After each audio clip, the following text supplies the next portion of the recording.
Hi friends, నేను మీ Deepika. Welcome to Deepika kitchen. Hi అండి, ఈరోజు మనం గులాబ్ పూలు ప్రిపేర్ చేసుకుందామండి. సంక్రాంతి స్పెషల్ గులాబ్ పూలు ఈజీగా తయారు చేసుకోవచ్చండి. 2 కేజీల మైదా పిండికి పంచదార, బియ్య పిండి ఈ విధంగా వేసుకుంటే చాలా పర్ఫెక్ట్గా వస్తాయి అన్నమాట. ఇప్పుడు ప్రాసెస్ చూద్దామండి. ఒక టబ్ తీసుకుని 2 కేజీల మైదా పిండి వేసుకోవాలి. 2 కేజీల మైదా పిండికి పావు కేజీ తక్కువ 2 కేజీలు అయితే పంచదార పడుతుంది.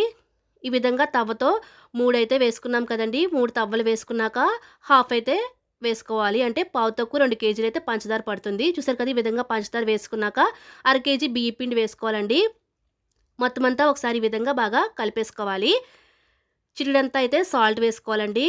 యాలక్కాయలని పంచదార వేసుకుని ఈ విధంగా మిక్సీ పట్టుకుని ఈ పొడి కూడా వేసుకున్నాక అంతా ఒకసారి కలిసేలాగా కలిపేసుకోవాలి.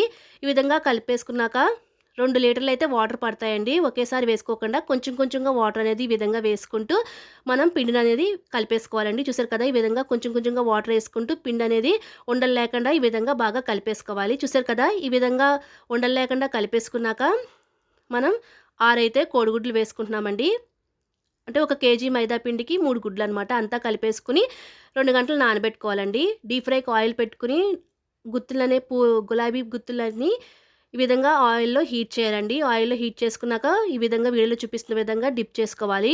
డిప్ చేసుకుని ఆయిల్ అయితే వేసేసుకోవాలి. చూసారు కదా, ఈ విధంగా వేసేసుకోవాలండి. మనం గులాబ్ పూలు గుత్తి ఎంత అయితే హీట్గా ఉంటుందో అంత అయితే చక్కగా వస్తాయి అనమాట గులాబ్ పూలు. చూసారు కదా, మనం ఏమి అట్లపలతో పడవకుండానే ఇలా అంటే వచ్చేస్తాయి అనమాట. చూసారు కదా, చాలా ఈజీగా అయితే గులాబ్ పూలు తయారు చేసుకోవచ్చండి. 2 వైపులా టర్న్ చేసుకుంటూ ఈ విధంగా ఫ్రై చేసేసుకోవాలి.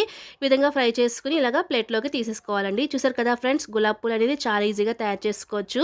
నేను చెప్పిన కొలతలతో ఒకసారి ఈ విధంగా ట్రై చేయండి, చాలా పర్ఫెక్ట్గా వస్తాయండి. మీరు కూడా ఒకసారి ఈ విధంగా ట్రై చేసి ఎలా కుదిరిందో మాకు కామెంట్ రూపంలో తెలియచేయండి. ఈ వీడియో కనుక మీకు నచ్చినట్లయితే లైక్, షేర్, సబ్స్క్రైబ్ చేసుకోండి. Thank you for watching.